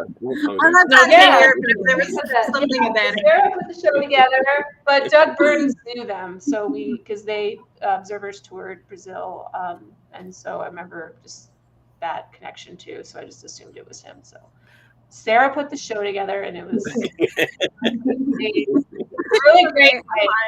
really awesome. That's a great record, but they were like a 4-piece originally, right? And then I'm not really sure. I booked them a few times, and they were a 4-piece. 3 or 4, and then for that record, they stripped down to a 2-piece, and they kind of changed their sound a bit. For that record. Yeah, but that's a great record, absolutely. And I think this is the first full-length record. After this, there's like a live LP, and then a 7-inch. From what I could tell, like on Bandcamp, anyways, that was the impression I got. So yeah. I think there was another 2 record LPs before that, one, but and that's the first one. But with the 2-piece lineup, I could be wrong. Yeah. I'm not going to lean over and try to. I feel like that might be right. Yeah, fantastic. Yeah, great band, Absolutely. awesome. Well, just definitely of that era, one of the bands that was so great to watch live. So awesome. Yay. Oh wait, is it my turn? Are we done with that? Anyways, that is a great pick. thank you. Okay, I'm ready. I just have to stretch pretty far now over here. Cause see, I had to take all my records out of the sleeves, and it was whole thing, so they're all set up. All right, this is my last 2025 record of the picks today. Fugitive Bubble. Some more amazing artwork. Yes. Really. More amazing artwork. It is a really great record. So this is a band from Olympia, and this is a insert with a photo of them. They look cool. And I have all this. So I have seen this band twice, and the live shows are so fucking great and really entertaining. If we're looking for a very like fast comparison, some people have said Crass, which like that's a really fucking hard band to like say that you sound like. There's certainly aspects of that in this, and I'll get into that in a minute. But that first time I saw them, they did cover "Do They Owe Us a Living," and it was so great. Everyone was going super duper fun. It's a 3-piece band, but like when you listen to this, it sounds like it's like a 5-piece band. It sounds so good. So in addition to really loving this band live, I've listened to their records over time and I like them. But this record, this is a Sorry State record from this year. The sound on this thing, they really dialed it in. I mean, everything that they do in like the strength of their songs is so good. But like to hear it this way sonically is just like really, I so enjoy it. I mean, I think the thing that I've read overall is like art punk, and I definitely see that. This is a straight up punk record, but this is so catchy. There are 2 singers, Harley and I think it was Kurt. And Harley's voice, like, I'm just gonna say, I'm straight up in love with it. I am in love with Harley's voice. It is fucking perfect voice. Also does a band called Odor Eaters that was just recently touring. That's more of like a synth thing. I did not see it. I don't know as much about that band, but definitely worth checking out. I've just sort of like listened to it online a little bit, but really great as well. But this record is very much of the time. I mean, there are definitely like very cool songs. The one that really sticks out in my head is called Rot, but it's just like the catchiest song and the best vocal. Really, really melodic and has like really great parts. Like there's some weird parts that get like thrown in there, like a little jazz thing that kind of comes in here or there. And it's, you will know this, Christine, and Shannon too. I was listening to it with Brian in the car, and he's like, God, Kurt, the guy Kurt who's in the band sounds a little like Doug Ward, like who is a Chicago icon of like many bands for a long time, just like, and it just makes me feel good. Like every time I listen to this record, it's like, yeah, I fucking hate the system too. It fucking sucks. These are all really great songs. Everything on here is like really pumping me up. I like love it. Great choice by Sorry State. It's called "What Will Happen If We Stop," and that song in and of itself is just like a really great place to start. It's like, what would happen if we stop believing in authority? What would happen if we stop believing in power? Like, what if we stop like giving them that power over us? And it's just like such a good sentiment, and it's just amazing. So get it. It's so good. I feel like that's a sentiment too that's like so relevant, but so hard to capture in a way that doesn't sound like a total, cliche or something. And to do that well, I think it's what's so powerful. It's really cool. I love what they did. Definitely gonna check that out. Yeah. It's super great. Yeah. Cool. Hey. I love Harley's Where voice. are they from, Sarah? Sarah? I love it. Oh yeah, you said that. Olympia. Okay. So it's sorry. It was Harley, Kurt, and Typhoid Mary, who was the drummer in Physique, is the drummer on this record, and it's really sick. It's great. So yeah.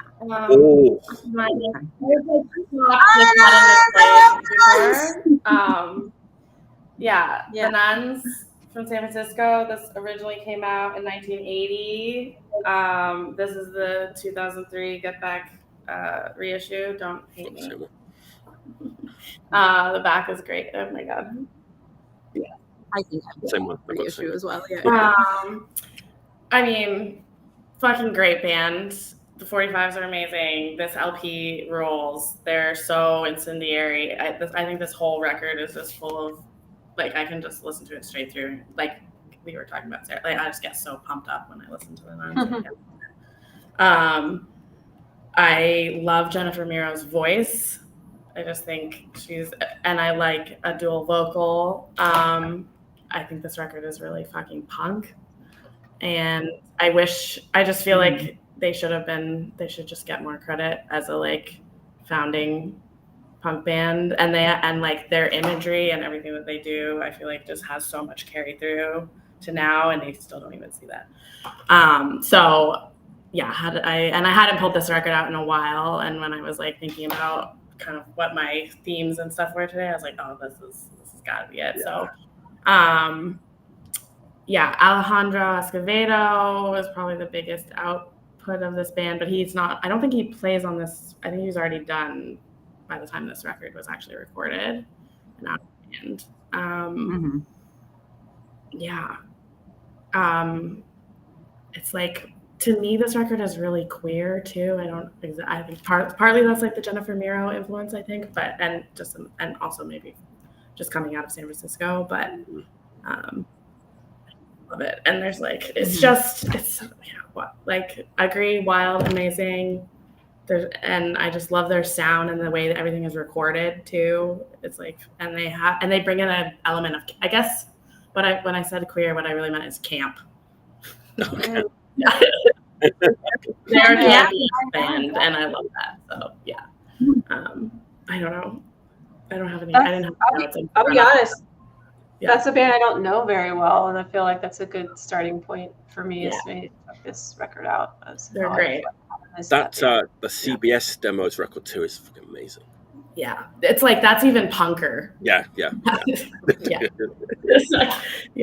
feel like I remember somebody described them as like the West Coast Blondie, and I got so mad about that. And I was like, no, man, this is just. It's just because they both have a hot blonde at the front. But like, they're you know, and they have like a lot of like fascist imagery, and they're like, you know, and they have, you know, Suicide Child. Camp is definitely the right descriptor. For sure. Yeah. Nice. Yeah. So check it out. Yeah, they're great and like original. Like what record was Avengers? Where like the Avengers?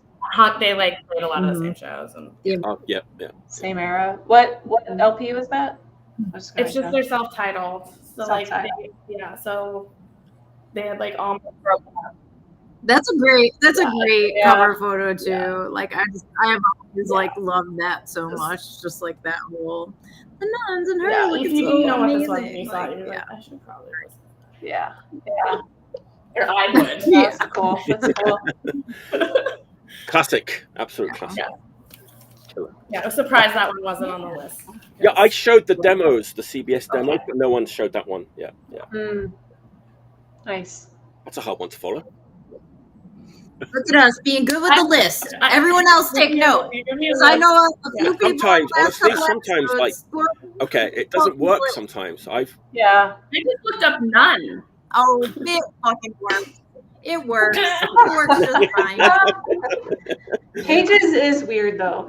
It is so weird. It's weird, but you can make it work. Everyone can figure it out. All right, last round, man. If our advanced ages can figure it out, anybody can. Okay, let's do it. All right, last round, man. It's been so many good picks tonight. And my last one is no exception. I want to say, going back to that comp, I'm just going to show it. Oh my god! Armadillo. One cool. Yes. I love it.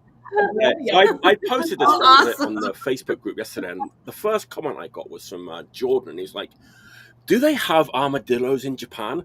Seems like an animal to put on the front." It's like everybody knows what an armadillo is. They don't have to be native to Japan. It's like, but yeah, the band's called Black and White, which I hope comes from my favorite Stranglers. Okay. LP probably does. This band doesn't sound anything like the Stranglers. I mean, the name of the record is One Chord Wonders. One chord, black and white, One Chord Wonders. Definitely a nod to the adverts. Definitely a nod to the adverts. And this is like full on raw records, the Killjoys, the Users, the Drones, Slaughtering the Dogs, all that early like raw 77 UK punk. That's what this band does, and they're really good at it. They've got a bunch of singles out. This is their first LP. Sid Vicious is on the back. Why not? Okay, I see. There's a couple of crows like killing the armadillo. I think that's what's going on on the back. On the back there. Kill. It's funny though, because this band, they put like the CNP thing that bands put, CNP. It's like 1977. Funny, even though it's like it came out in 2020, they put like CNP like 1977, and their new album has like 1978 on the back. I haven't heard the new record. Just great stuff. If you like all that early UK, not major label punk, raw records, that kind of stuff, that looks rad as hell. This is what this band does. I think they've been to the States. Yeah. At least one. Japanese. Yes, yeah. From Tokyo, yeah. And when did this record come out? It's 2020, but they have a new one. They have a newer one from 2023, which I haven't heard yet. I'm sure it's great. One other funny thing about this band is they've decided to name themselves after Wizard of Oz characters. I don't know. So you got like the Cowardly Lion, the Scarecrow, band members. Toto and the Tin Woodman. Was the Tin Woodman? Is he a character? The Tin Man. Yeah. Tin Man, the Tin Man. Yeah. Tin Woodman is. That's so what it is. Something for you. Wizard of Oz themed punk. Wizard of Oz. Oh, this isn't that, but I don't know why they named themselves that. It's kind of weird, but it's recognizable, I guess. Right? Archetypes. Yeah. Maybe if you played Dark Side of the Moon at the same time as this record, like something weird will happen. I don't know. All right, that's my last pick. One black and white with the obscure animal. Did you say you've seen them live? I've seen them live a couple of times. Yeah, they're really good. Yeah, they come to Osaka quite regularly. So, yeah. Awesome. Nice. Keep an eye out. So, all Japanese punk. It was a simple theme, but good job, Mike. Yeah. Thank you very much. Well, all right, my last pick, Crass came up earlier. Not a Crass record, but a band that was on Crass Records. But this is one of my favorite records that's ever been made. Like literally, hands down. This is one of my favorites. I'll try to describe it. But it's double LP. No pressure, but it's a double LP compilation of everything, I believe. Yeah, that's the one I have too. Yeah. This is a reissue that came out in 2011 off of Broken Records. Originally, I think it came out on Rough Trade. Sounds, but it's with a Z, which I typoed that many times, right? Yeah, it sounds.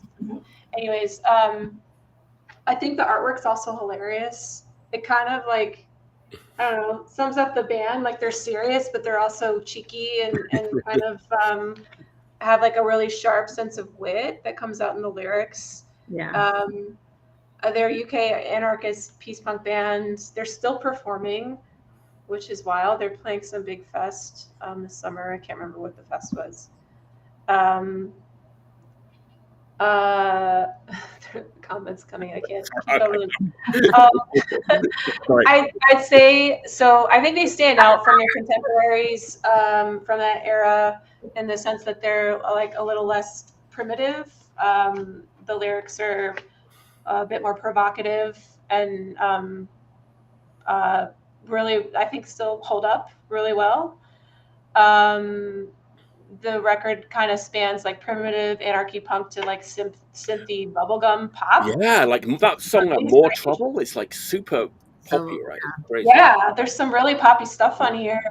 And I think it's just a great listen. It's a double LP. I mean, I had a hard time finding a song I didn't like.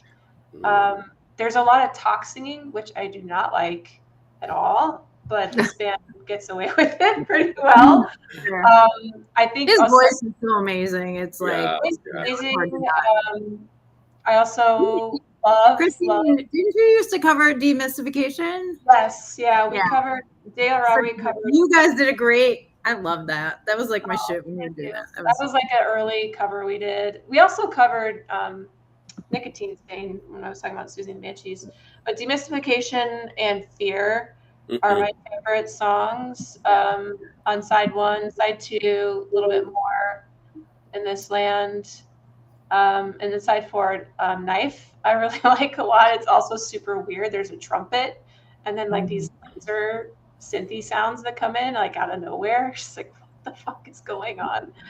And the last song, Wolves, is also really great. But this record is such a staple. I think, you know, the lyrics cover like, you know, the anti-war, subverting and sabotaging your employer, colonization, suicide, love. I mean, it's like the topics they cover are really timeless. Sadly. Yeah. And I can't remember if I said this, but I really love the guitar. The guitarist is really great. It's just I think the lyrics are really thoughtful and at times like abstract and kind of weird, but also cheeky and funny. And I just love the range that you get from this record. It's not one note.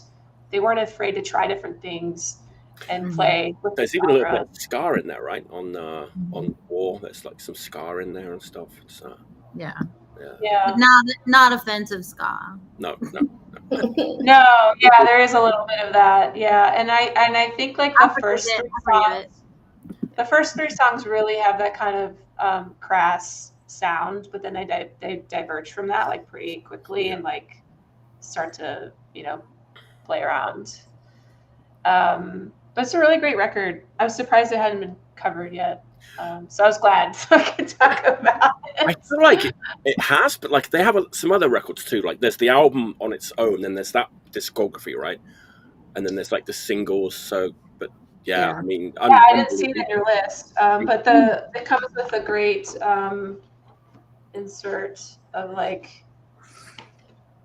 all the artwork from the records that are on this compilation.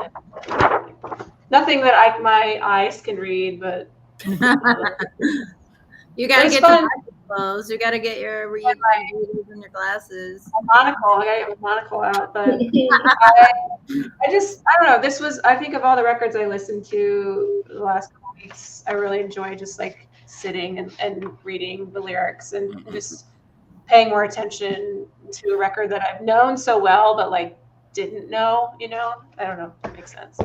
And isn't it, it's like just such a good feeling, like, man, it's even better than I thought. Like, it's even, I even more than I did. Like, yeah, it's great. His voice really reminds me of kind of like Peter Parrott or Bowie or Mark Bowden or something like that. It's got this very like 70s kind of glam feel to it almost. Like it's not an angry vocal approach. It's that's true. It's not angry, but like the lyrics are angry at times.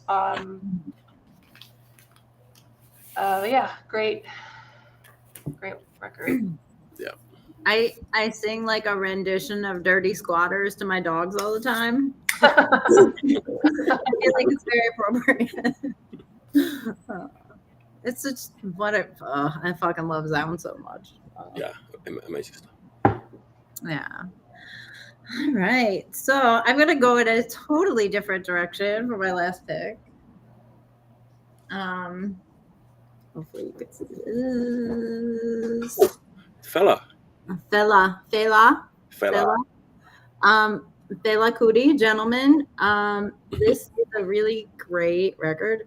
It has 3 songs on it, but it is not a one-sided record. It is a 15-minute song on the first side and 2 like 8-minute songs on the second side. There is so much that should probably be said about Fela. I don't know if anybody's talked about him on, I've thought about showing one of his records like so many times, but I never got around to it. It's he has such a giant legacy. It's very hard to try to like cram it into like a couple minutes. But if you have never like checked him out or read about Fela and like his family and like just the legacy, you should. I mean, there's definitely some stuff in there that's a little bit like, again, in 2025, you sort of be like, well, I don't know if we do that. But the thing that is the most incredible about this is just like the level of like political awareness that he had around various issues that were going on at the time. The main song on this and the song that takes up the entire first side of the record is called Gentleman, and it basically is about assimilation and colonization and why, you know, that really doesn't work out. I mean, the lyrics are incredible. So Fela is a saxophone player first and a singer and just a composer, and all of his records are just some of the craziest shit you've ever listened to. I mean, it immediately puts me in a good mood. It immediately makes me think. It immediately makes me say like, well, this is real shit. Everybody else is just sort of like, you know, we're doing our thing and it's fun and we're having a good time. But like, this is just incredible. Like there's a record where De La Soul like did a bunch of mixes with Fela songs and it's called Fela Soul, which is really great. You should also check that out if you can find it because it's great. There's a few songs in there I don't love, but the ones that are great are so great. But there's like an interview with him in that, and he said music is a weapon, and music is like the way that you like, you know, can fight against these things that are happening to you. And it just resonates with me so much, you know. On the Gentleman song, you know, he talks a lot about people in, you know, Africa at the time who are like dressing up in suits and ties and all these things. And he's like, that's ridiculous. It's 1,000 degrees here. You know, you're sweaty and you smell like shit. Like that's literally like a line in the song. Like you don't have to do all that. Like don't do the things that you're not supposed to be doing, you know? And there's so many incredible, like, just go through everything in the collection. Just really listen to it. It's just, there's so much great stuff on there. I mean, Mike, you could probably say more than I can, but I don't know. Like I said, I could never choose like a favorite to pick out, so I just never got around to it. But I really like that one where he has a woman singing on it, and the song's called Upside Down. I forget the name of the lady that sings it, but that's one of my favorite songs of his. Yeah, but I love his son too, Fela Kuti. Like all his records are amazing. I've seen him live, and it was amazing. It's more like a modern version of what he was doing. Yeah, absolutely. The best. I think his daughter is Femi Kuti. She also plays and stuff. Is really amazing. I just want to say really quickly, like this last song on this is called, I think it's Igby. But basically, in the liner notes, I just kind of took a gander at them. But it's basically the word for shit. And so here's another, like, this is the internal, there's like him playing saxophone, which is really great. And it says, I'm just trying to, on Igby, Fela declares that anyone who betrays a friend is shit, and anybody who lacks self-respect is shit. And he sings the word shit in several Nigerian languages, so there's no misunderstanding. It's just like, my God, yeah, we need more of that. Have you seen that record where it's a picture of him and his friends carrying his mother's coffin? Wow. No. Through the government buildings. They like carried his mother's coffin. It's called like it's probably Coffin for the Heads of State. That's an amazing song. Yeah. That has that photo of them carrying his mother's coffin, like to like the government buildings in Nigeria. That's my last thing. Yeah, it's a good one. Wow. I was listening to him on my bike and just like cruising, and then but you can never just be like, this is so chill, I'm so relaxed, and you're like, but fuck the world, in a good way. There's a song Clothes, and every time it comes on, I'm like, oh, I'm trying to dance. I'm like, I can't dance. I'm gonna try it anyway. It's so good. Every time it just makes you like, yeah. Just like how he takes his time, like he just jams for like 6, 7, 8, and then the vocals come in like 10 minutes in. A few. Yeah, that was one of the things I wrote down. It's like there is like, 2 minutes of him just playing the saxophone before anything else even starts. Yeah. And I was talking to my friend who said he saw Fela Kuti, and their like warm up, like sound check was longer than most people's sets that he's seen play. Wow. And but it was, I just was like, I can't believe I get to watch this. This is amazing. Like, that's incredible. Yeah, I'm all about dancing into the revolution, and I wanted, since it's June, it's Pride Month in the States, I wanted to do like something queer, and I had a couple. I thought about doing one of the like a Lori's record, because he was putting out like very gay content in the 70s, and then I was also thinking about someone put out like a reissue of this guy Smokey, who was on BDSM Records, who put out a lot of like very gay, like glammy disco. But to your point, Christina, I was like listening to them, and I listened to those 2 records, and then the one that I ended up choosing, and this one I was like, at the end of I love the Lori stuff, and I do listen to that a lot, but this record to me is just like, it's so good, it's so well written. It says Brett Smiley, Breathlessly Brett. It was recorded in like 1973 and 1974 by Andrew Luke Oldham, and this was like his next project, and then it just went into the coffers and then was re-released. I don't know when this is on Beat Stack Records. I think it came out in like 2016 or something like that.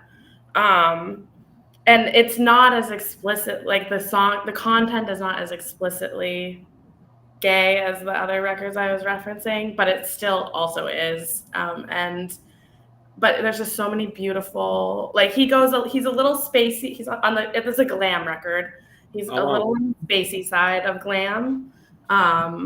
He gets a Ziggy comparison a lot. I think that's fair, but he just writes a lot of great kind of, but to me, he's almost closer to Todd Rundgren, but like a little more fanciful.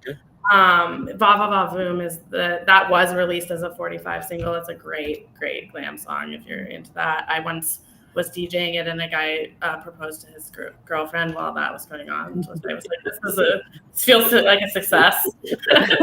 Right, DJ. Yeah, he has a Beatles cover, I Want to Hold Your Hand. And so, yeah, he like sometimes goes in the spacey realm, and then some of it is just kind of like more traditional songs. He's like very twinky and femme. And it's just, I really love the songwriting, and it was just sort of one of those tragic things where he like was like brought up into the Andrew Luke Oldham world, and then when the single didn't sell, they were just like, fuck this, and it all went into the coffers until someone like pulled it out. But it's, if you're into glam at all, it's absolutely a critical LP. And again, it was all recorded together at the time to be an LP, so it's super coherent and just a really great listen. Why was it buried? Like, why did it not? You said I think at that time it was like they thought, because Bowie was so successful, they were like, oh, we all need a gay man, and then it was like, no, we actually aren't into that. It was just Bowie was making enough money, but like Jobriath was kind of also at the same time, and he was out and writing like gay content, and he was like, he actually did release his LP, but they just buried him as well. Like, I think it was like, we're just letting Bowie pretend, but you guys are all a little, like, too much on the. That's so sad. Yeah, but there's great songs underneath it all. So and it's great that this got re-released. And I think it's. I know like a lot of his stuff has been comped over the years, so I think there's lots of different places to kind of get it, but this is like a was a fully composed thing, and Andrew Oldham also like produced the whole thing, so it sounds great. Like the production is really, really good on it. Can you tell me who that is? I don't get that reference. I'm sorry. He was like the Rolling Stones impresario. Oh, okay. Someone I should have heard of. Yeah, I mean, whatever. Who cares about the manager? Yeah. Wow, that's yeah. I'm excited to check that out. Yeah, I love it's Okay. So recent reissue. I feel like it was like 2016 or something. Okay. Yeah. It doesn't have the date. Oh, I'm sorry. I'm way off base. 2003. Okay. Oh, Wow. Okay. Is when it was re-released. Or released, I guess. But oh. Definitely check that out. yeah, like I said, I think I feel like it's been, I could be wrong, but I feel like there's been a couple different labels that have put it together. But the one that I have is on Beat Stack out of Manchester. Nice. So good. And some of it was recorded in Nashville with like all the players. So like just the quality of the playing and everything on it is just really it's like it should have been it was being made as though it was going to be a huge record. Right. Yeah. Wild. Wow. Yeah. I learned so much tonight. Yeah. I have homework to do. I mean, the good kind, like stuff I'm excited to check out. And Great picks. It's a great show. Super fun. I got to announce next week's show before I forget. It's going to be quite a good one, I think. Record label dudes next week. Mark from TKO Records. Awesome. Mark from Generation Records in New York, and Chris Cooch, Mini Coochie from Radio. Hey, Cooch. Awesome. Yeah. Radio Raheem, Painkiller Records. All coming on next Friday. Make sure you tune in. Thanks for tuning in, everyone. It was a great show. See you next week. I'm going to sign off. Hi. And what do you say? You always say the same thing? I do always say the same thing. I'm tired of it, though. Okay, then don't. Say bye. All right, I've got to do it. Until next time, stay healthy.